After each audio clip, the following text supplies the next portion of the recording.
The Congo Basin.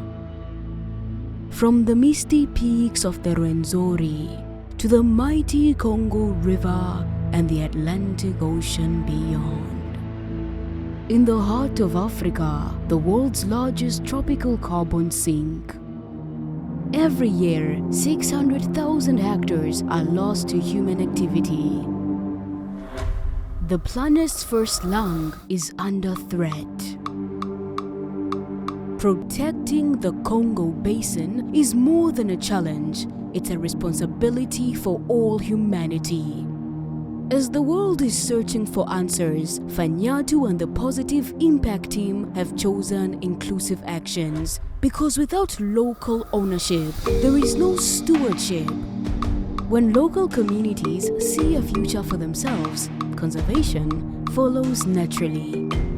The Fanyatu methodology secures the foundations of sustainable development, food, energy, water, homes and work, turning knowledge into actions, ownership into impact. From the Rwenzori to the Atlantic, the green corridor unfolds. Along its course, a regeneration movement is rising, unlocking a 1 million hectare opportunity in the Congo Basin. This is the story of the Congo Mangroves Project, a regeneration story at the mouth of the Congo River, where marine life conservation and community development come together to protect a key biodiversity nursery and carbon sink.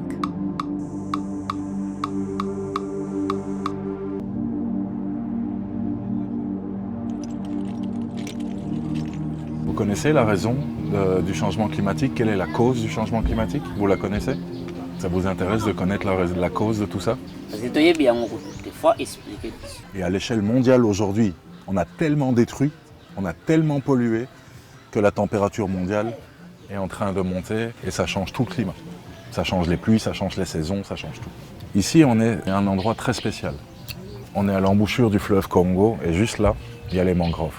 Les mangroves, aujourd'hui, mangent jusqu'à 10 fois plus de pollution que les arbres normaux. Ça veut dire quoi? Ça veut dire que nous devons trouver une solution pour protéger les mangroves, régénérer les mangroves le plus vite possible. Si vous regardez la superficie, la grande superficie de ce pays, nous n'avons qu'ici à l'embouchure du fleuve Congo, nous avons l'écosystème mangrove.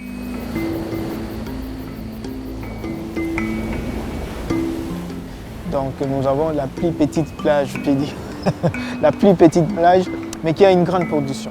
Nous sommes une école au niveau de l'Afrique par rapport aux écologistes. Donc les autres pays peuvent s'inspirer de la manière dont nous travaillons ici.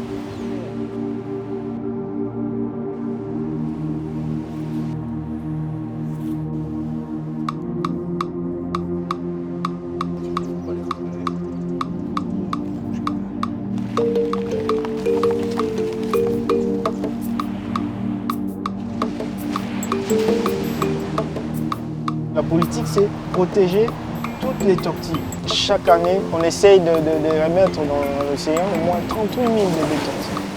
Je vois que c'est un succès qui se maintient et qui augmente chaque année. Et moi, j'ai envie de dire, il faut célébrer ce genre de choses.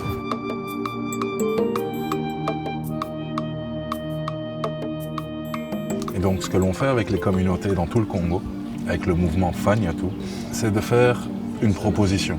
Si vous vous engagez à protéger la mangrove, protéger les forêts, à replanter des arbres avec nous, nous nous engageons avec vous à vous accompagner pour vous enseigner comment produire de la nourriture sans faire l'agriculture sur brûlis, produire de l'énergie pour pouvoir cuisiner sans faire le makala, comment purifier l'eau et même créer des maisons écologiques sans même devoir utiliser le béton. Notre objectif est de créer un nouveau modèle de conservation et de montrer comment la protection du parc national peut vous permettre de mieux vivre. Et Fanyatu, pour moi, c'est une innovation. Ça, c'est un message qui révolutionne. On a mis au point avec ingénieur Christian une technique qui nous permet de planter des arbres comme on plante le maïs. On met les arbres, on met le maïs. On met les arbres, on met le maïs. Donc, nous sommes d'accord na koyamba projet oyo boye nango. Mais le deal, c'est simple. Si on touche à la mangrove, il n'y a pas de projet.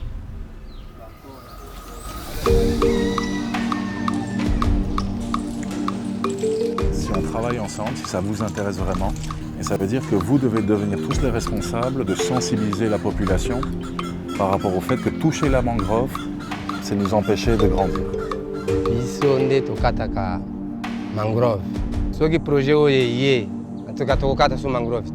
Avec l'approche de Fagnatou, c'est pour que la communauté puisse rester et être concentrée dans leur milieu en faisant des cultures qui sont très écologiques et bénéfiques pour leur développement.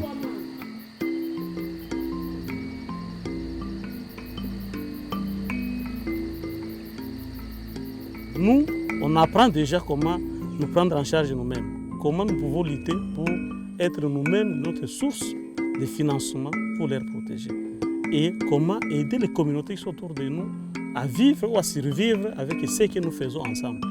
Et pour moi, c'est un modèle idéal.